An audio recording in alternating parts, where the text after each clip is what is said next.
Hey everybody, James Yeager. I'm here with Chuck Jines, the Backroad Bikers. Please introduce yourself. What's happening, everybody? I'm just an old school scooter trash biker dude who has a YouTube channel and like to ride my motorcycle all over the place. And so I saw Chuck's videos a while back and started watching some of them. I like his old school biker attitude, and I like he does like he's a homesteader, and he's got a place there in New Mexico, and he does camping off his motorcycle, and that's why I started watching his stuff, and I've really enjoyed it. And I was in the neighborhood and I just hollered at him, and he was nice enough to say hi to everybody. If you guys are into motorcycle riding, camping on your bike, he is also, he's got his political points of view, and he went down the border and did some stuff down there, and documentary work. I like to do documentary work. And if you go to chuckjines.com, he's a photographer, and when you watch his videos, you can see that no matter what you think he looks like, he is an artist. Like, he understands light and shadow and sound and all that stuff, and he is a fantastic photographer, and that translates directly into his videography. So I just wanted to compliment you on that level. And hey, Thad, go get my phone out of that little thing on the top of my windshield. My production assistant Thad's going over to my motorcycle, but I had some questions from some of my viewers that they wanted to ask you some stuff. The one from Troy, I remember the first one, is if you could go back and tell beginning biker Chuck something way at the beginning of your riding career, what would that be? Oh, probably don't ever not have a motorcycle. I went a long time without a motorcycle, and if I could go back in time, I'd probably correct that. What was your first bike? Oh, my dirt bike? Just the first thing you rode. Oh man, probably a mini bike. I started out in the dirt and used to actually ride at my cousin's house out in southern Indiana. And then right across the street from my house there in Tinley Park was a little field that we used to ride little dirt bikes and mini bikes. My first street bike I got in high school was a CB 350. Oh, okay. And, Honda, yeah, Honda. And I've had several CB. I had a CB 450, a CB 750. I had a Triumph Bonneville for a while. I've had two Sportsters. I can't all remember exactly. And then I went a long spell without riding, and then I got Bertha there in 2016. And also from Troy, you travel on your bike a lot. Besides camera equipment, we just talked about that. What's something you wouldn't go on a trip without? Like my tools. Yeah. And complete toolkit. And so, what's a complete toolkit? Or just name a few of the tools that are the most important. Well, anything that I need to do, I keep a pretty extensive toolkit. You need a pretty big socket to take your compensator and your clutch and all that shit apart.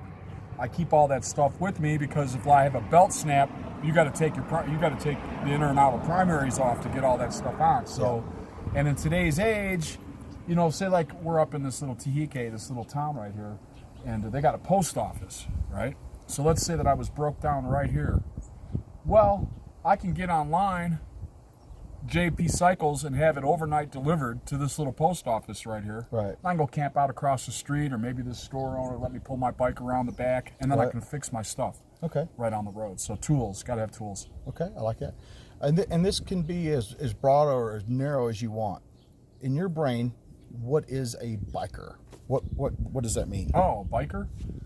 Well, traditionally speaking, historically speaking, a biker is someone of the blue-collar world who finds himself unable or unaccepted within mainstream society, who kind of lives as an outsider or as an outlaw.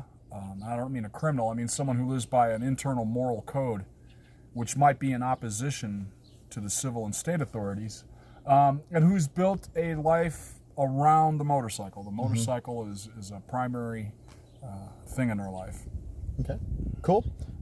And then one of our mutual fans, Scott asks, ask him about the cam chain tensioner on Bertha.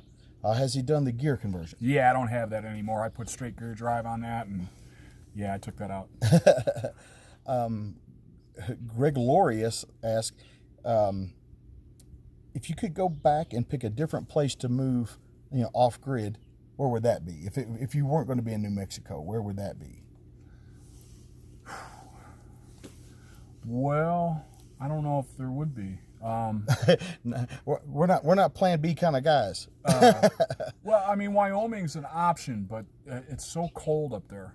But I would, as far as the 48 states go, yeah, it's between Wyoming and New Mexico, because they both have everything that we would look for. What would some of those things be? Not a lot. Top one thing. Not a lot of people. Okay. Don't like crowds, and most states are crowded except for those two. Lots of sunny days. And that's why we picked New Mexico. Affordable land, so you can buy some land and not have to take out a 30-year mortgage. Mm-hmm. That kind of considerations. And there's there's demographic things too. I mean, we like to be around our own culture, right? So that's something we considered as well. So we're close to the same age, and so what do you think the biggest difference is between being a biker or motorcyclist now as opposed to back in the day, so to speak? Nothing. There's just fewer of us. Yeah. Millennials don't ride motorcycles, so well, they don't ride Harley Davidsons. Right. I don't think they ride motorcycles at all. No, they play a lot more video games. And then people wanted me to ask you, and I know the reason, but why did you delete some videos recently? Well, there's multiple reasons, I guess. One of the things that I like my production videos, my full-length production videos that can take me a week or 2 weeks to actually put together. Week out, yeah. And things start getting crowded with like the video I uploaded today, why to take the gas gauge off your motorcycle. I start getting a lot of that kind of stuff on there. Now, if I was just about the money, you're wise to leave every video up there because people are watching all those videos, right? And I take a pay hit every time I delete a bunch of videos. But I like my artistic documentary work to kind of be front and center. And then some of the videos that I deleted this last time, which was a little bit different, when you're like me, when you take stands on something and you have philosophical and political views that usually rub against people, you end up getting a lot of haters, and sometimes that can get to you. Yeah, right. And so what I did this last time, and some of them, like there was like 400,000 views on some of those videos that I deleted.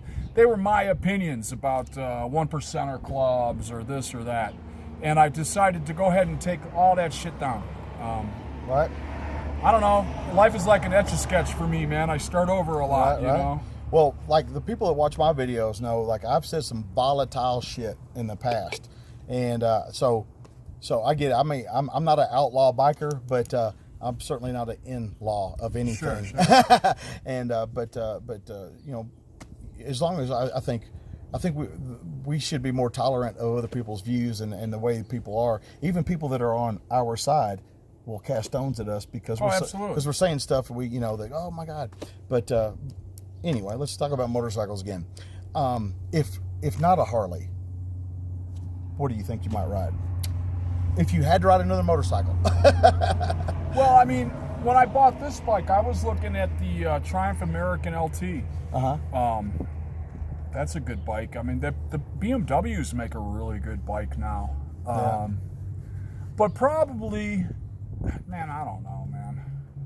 Maybe an old Triumph. Right. Yeah. Like, when I was coming up, like we didn't call them metrics. We called them Jap bikes. You can't call them Jap bikes anymore. And everything that was on and off road was an enduro, no matter what brand it was. Right. But back in the day, Triumph was about the only bike that would get a pass by the Harley guys. Well, yeah, because we fought together in the war. Right. And that was such a huge thing, back in the day. And the BMWs were acceptable too. Yeah, they didn't bomb Pearl Harbor. Exactly. And back in the day, I remember being, like growing up in the 70s, and there was still hardcore resentment. I mean, you remember when it used to be Datsun and not Nissan. Yeah. Well, Datsun built warplanes, so the old men wouldn't buy the Datsun trucks. Right. And so it's kind of a different world. People used to hold grudges back in the day. Well, I mean, I grew up. I was close friends with my grandfather, Uh-huh. who fought in every Pacific campaign. Oh, wow.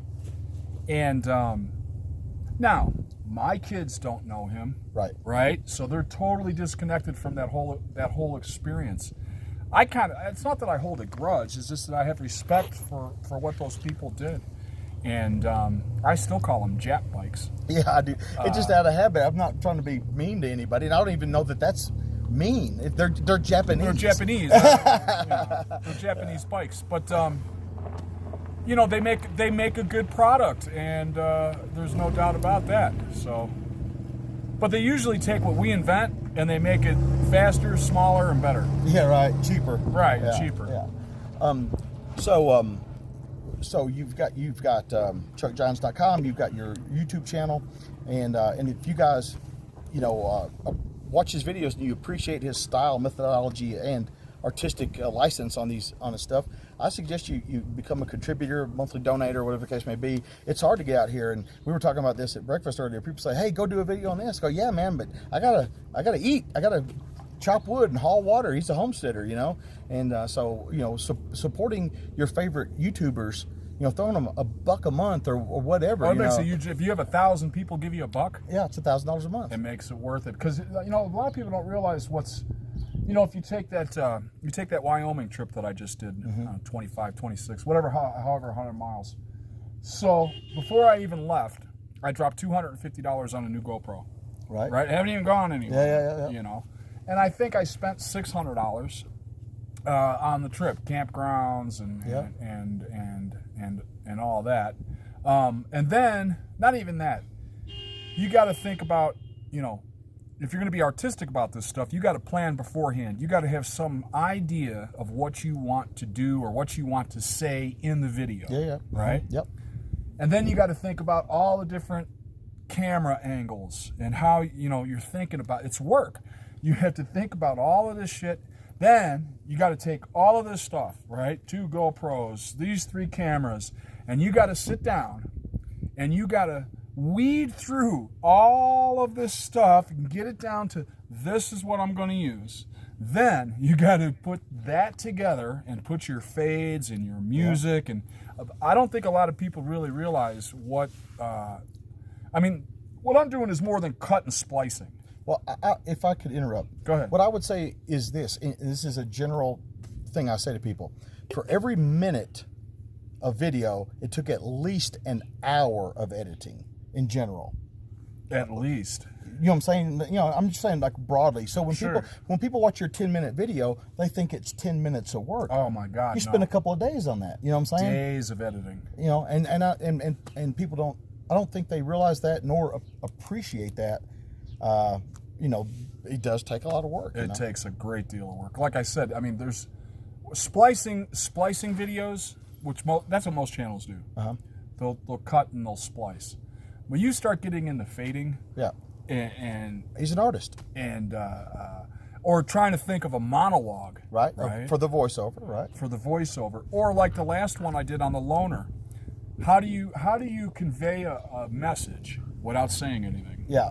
So what he's talking about is a video, and I'm watching this video, and I go, this is kind of a departure for Chuck. It's very pretty. Not that his videos aren't pretty, but it's unspoken. Like he's doing some stuff. You see him doing stuff, and it's almost one of my favorite sculptures is the Thinker. Dante's. Oh yeah, absolutely. And it was like almost for me a video representation of a guy in thought, in self-awareness. Sure, absolutely. And that's kind of what I saw in that, but I'm not nearly as artistic as you are. But that's kind of what I got out of it. Yeah. And so the whole video, it's a instrumental, and at the end you give a little right about living life hard, mm-hmm. And going out of here spent, sore and broken, on fire. On fire. I love it. Yeah. I love it. With the motorcycle, to me, man, it's all about the contemplation. Right. You know, that's why I don't have a radio on my motorcycle. I don't even understand people that would have a radio on their motorcycle, because for me, it's a time for me to get into my head. Like, I ride with some guys, and they were all like, hey, let's get these helmet communicators. And I put it in and rode one time and took it back out. I was like, I didn't know you guys were going to talk to me. Constantly, you know? I didn't want that at all. Constantly. So besides chuckjines.com and I got backroadbiker.us. That's right, yeah. I knew I was forgetting something. Yeah. What else? How about this? What's next? Oh, dude, I don't even know. I mean, like I said, I actually get tired of some of the public. Yeah, no, dude, my people get that, man. Trust me, my people get that. Well, here's the other thing that people don't realize. So can you imagine? And we started to make a rule at my house: no reading comments until after 12 noon. Because how would you like to get up in the morning and start going through your stuff, and some dude's you motherfucker, or no, even more heinous than that. Oh, you're leaving for 3 days. I'm going to come and keep your wife warm. Oh, yeah, all that. Right, you start letting this stuff into your day, and you're like, I don't want this in my day. Absolutely. And you wonder to yourself, you know, it's like, don't these people have something to do? Because there's a lot of channels and people that I don't like. Mm-hmm. But I don't know when they're posting videos. I don't pay attention. I got too much other shit going on. I guess the amount of immature monkey poop hate that is, you know, the Greeks have an old story. If you had a magic ring that could make you invisible, how would you act? Mm-hmm. Right? Right. And social media is kind of like that invisible ring, and you get really disgusted at general humanity, because now I see how you really act. Yeah. Yeah. You act like a little piece of shit, and there's just too many of them. And I got to tell you, while I agree with every word you said, it's like it's like digging for diamonds. I got to go through a bunch of coal, and I was just gonna say, the reason I'm even reading the comments is because there's a lot of fans out there, right? And you wanna have respect. If they took the time to comment it or ask you a question or something like that, you want to be able to. You don't want to ignore them. So you have to wade through the shit pond to try to get to that one little thing. Because my wife was like, "Why do you even read those comments?" And I'm like, "Well, I got a lot of fans. I want to hear what they're saying." Yeah. You know. And people also appreciate it when they get an answer from you or me or whatever the case may be, and it's cool. And that's good stuff. But I've been trying to talk to Chuck about harnessing the haters and using them for good instead of evil, and maybe I'll get him to come around on that. But we'll see about that. But is there anything, other topics or anything? You're talking to mostly gun people, but there's a lot of crossbreeding, a lot of motorcycle riders, and outdoorsy guys, preppers, homesteaders that watch my stuff. You know, the same thing I say all the time, this isn't some kind of like weird Nostradamus stuff. Right. Most of your people are probably in tune that America is on a decline. Yes. And, and here's the thing with me, there's not a lot we can do about it. Right. Electing one dude, right. It's so past that. Right. That what I say, and one of the messages with my thing is, get together with some like-minded people and start creating some brotherhoods, and start using some skills that I think we're going to need in the next 20 years. Know how to start a fire, just real basic stuff that our grandparents knew. You guys have heard me say all of this. Well, I mean, it's the truth, and that's why we do, me and my buddy Shadow, we get together, and we call it Canterburying because we watch David Canterbury. Yeah.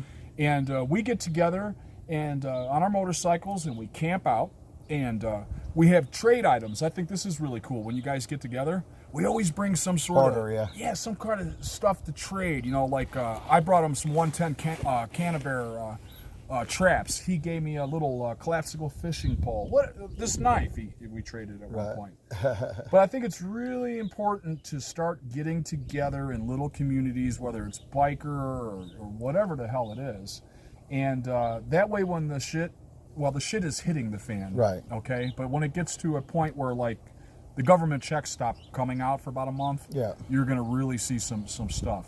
And it's just good to be practicing. Get out in nature and practice those skills. Teach those skills to your kids, and that would be my main message. We've got a pretty big tribe. I've been doing this for a long time. I've got about 75,000 students, and we got a pretty solid community of people all around the country. I've invited him to come a couple times. Maybe I'll get him in one day, and you could be part of our tribe too. Sure. We'd be glad to have you aboard. But guys, chuckjines.com, backroadsbiker.us, then backroadsbiker on Adventures on Adventures on YouTube, and I consider donation. Like when here's the thing. A lot of my political stuff I keep off of YouTube. Me too. They X my channel over it. Right, and that's another thing you got to watch out for. So on backroadbiker.us, I have a membership. It's $9.99 for the year, and I have a lot of my stuff that I wouldn't. Well, I have said on YouTube, but I usually pull it down because you're going to get docked for saying it. So a lot of my political stuff. Time out. If you want the good shit, $9.99 a year. Right, over on backroadbiker.us. That's where a lot of it's mostly podcasts, and I'll respond. I'm pretty well studied in history and philosophy, and a lot of the people really like what I've had to say. Not just like the Constitution, but actually John Locke. Right. Mm-hmm. And going to the Second Treatise on Government. Right. And for example, I've read all of the correspondence between Thomas Jefferson and James Madison, and the amount of stuff that I've read is really, for someone who didn't go to college, is pretty up there. Right. And I like sharing that kind of stuff. Like, right. If I could just give one quick example between, I did a podcast talking about law-abiding, outlaw, and criminal. Right. And a lot of the law-abiding bikers got pissed off at me about this because law-abiding could mean you're being anti-constitutional in today's age, right? Yeah. And I'll give you an example. I think this sums up the difference between the moral law and the civil law. So I don't know if you remember, I started an oil changing, Harley Davidson oil changing business. And I got permission from a guy that's had a gas station in town for 50 years, right? Well, the city clerk called the cops on me. Well, I didn't have a permit.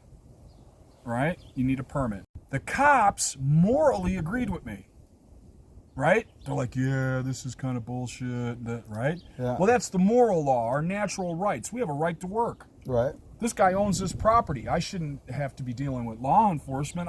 This is property rights. This is me wanting to work. Right? And they know that in their heart. Yeah. Right? But they got to enforce the civil law. They called, we got to do this. And so that's a good way to describe how a lot of times the civil law, the state law, is in violation of natural law. Right. And so an outlaw is not a criminal. That's different. An outlaw is somebody that lives by the law that's on their heart. And if that's in opposition to the state, well, try to navigate those waters. Well, I know you don't know me yet, but when you do know me, you'll know I'm a fucking outlaw. Well, yeah, I kind of figured that. Trust me, they fucking know it, because I'll take it to them. But absolutely. No, man, it's been excellent. Chuck taking us on a nice ride. Where are we at? Tajik? Where are we? Tahike. Over by Manzano. New Mexico. Took us on a nice ride this morning. I don't know where the day will lead us, but Chuck, seriously, man, thank you for taking. Thank you, man. Thank you for taking time. And guys, backroadsbiker.us, Backroads Biker Adventures on YouTube, chuckjines.com. Hey, seriously, he's a neat guy. Check that shit out. Anything else you want to close with? If you go to chuckjines.com, make sure you click my About page. I was internationally published for my documentary work that I did on heroin addiction, in the BBC and all over the place. So check out some of my work on the heroin addiction. I would recommend. This is James Yeager and Chuck Jines reminding you that your responsibility to be ready for the fight never ends.